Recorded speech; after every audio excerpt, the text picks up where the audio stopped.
মুখ্যমন্ত্রীর বাসভবন সংলগ্ন এলাকাতে আগুন, যার ফলে কিন্তু সকালেই একটা চাঞ্চল্য ছড়ায় এলাকায়। মুখ্যমন্ত্রীর বাসভবন সংলগ্ন লোকনাথ মন্দিরের বিপরীতে আন্ডারগ্রাউন্ড বিদ্যুৎ লাইনের কন্ট্রোল বক্সে ভয়াবহ অগ্নিকাণ্ড।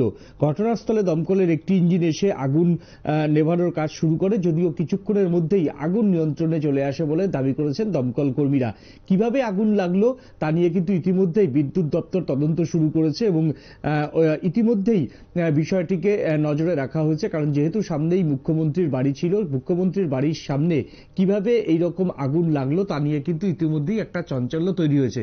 আপনারা সেই ছবি দেখতে পাচ্ছেন যে বিদ্যুৎ দপ্তরের যারা কর্মীরা রয়েছে তারা এই জায়গায় আগুন লাগার পরে তারা আগুন নেভানোর কাজ যেমন করছিলেন, তারপরে সেই যে মিটারটা, সেই মানে বিদ্যুতের যে বক্সটা, সেই বিদ্যুতের বক্সটাকেও তারা দেখছেন এবং কিভাবে আগুন লাগলো তারও কারণ জানার তারা চেষ্টা করছেন। সেই ছবি আপনারা দেখতে পাচ্ছেন এবং ইতিমধ্যে দমকলের কর্মীরাও তারাও সেখানে ছিলেন, তারাও আগুন নেভানোর কাজ করেছেন এবং কালো হালকা ধোঁয়াতে গোটা এলাকা কিন্তু ঢেকে গিয়েছে। সেই ছবি আপনারা দেখছেন। এবার দেখে নেব সেখানে সংশ্লিষ্টরা কি বলছে, আসুন দেখে নিই। তো এখানে এসে দেখছি প্রচন্ড ধোঁয়া বেরিয়েছে, বড় আগুন বেরিয়েছে না, প্রচন্ড ধোঁয়া, ভিতরে আগুন জ্বলছে। আপনারা কয়টায় খবর পাইছেন, কয়টায় যাচ্ছেন? আমরা প্রায় ধরুন 8:25 খবর পেয়েই আমরা সঙ্গে সঙ্গে বেরিয়ে গেছি। গায়ে কি দেখছেন এখানে?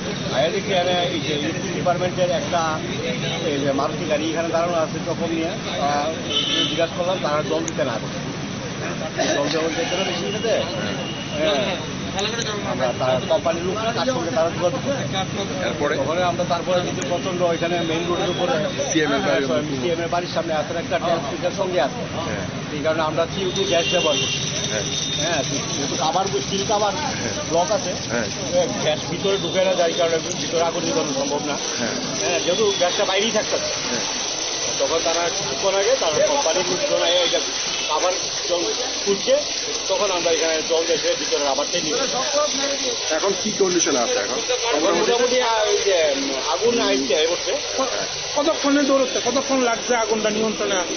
প্রায় 45 মিনিট।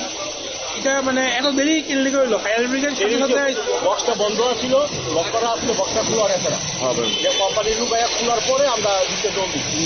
না করতে গেলে আপনার জল দেওয়ার ডিপার্টমেন্টের স্টাফই না করেন, যে এখানে জল দিয়ে না মেশিনের ভিতরে তারা টেকনিক্যালি ব্যাপার আছে।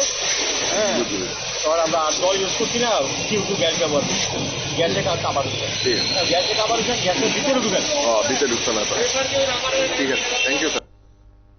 একেবারেই আপনারা শুনলেন, সকালবেলা 8টা নাগাদ দমকল কর্মীরা ঘটনাস্থলে আসেন এবং প্রথমে যেহেতু বক্সটা ইলেকট্রিকের যে বক্স, সেই বক্স যেহেতু বন্ধ ছিল তার জন্য তারা জল দিতে পারেনি। পরে ইলেকট্রিক দপ্তরের যারা কর্তা ব্যক্তিরা রয়েছেন তাদের সঙ্গে কথা বলে জল দেওয়ার ব্যবস্থা করেন দমকল কর্মীরা।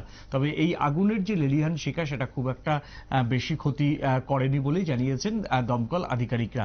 এই মুহূর্তে ছোট্ট একটা বিজ্ঞাপনের বিরতি নিয়ে নেব। বিজ্ঞাপনের বিরতির পর ফিরে আসছি আমরা অন্য কোনো খবরে। সঙ্গে থাকুন নিউজ ভ্যানগার্ডের পর্দায়।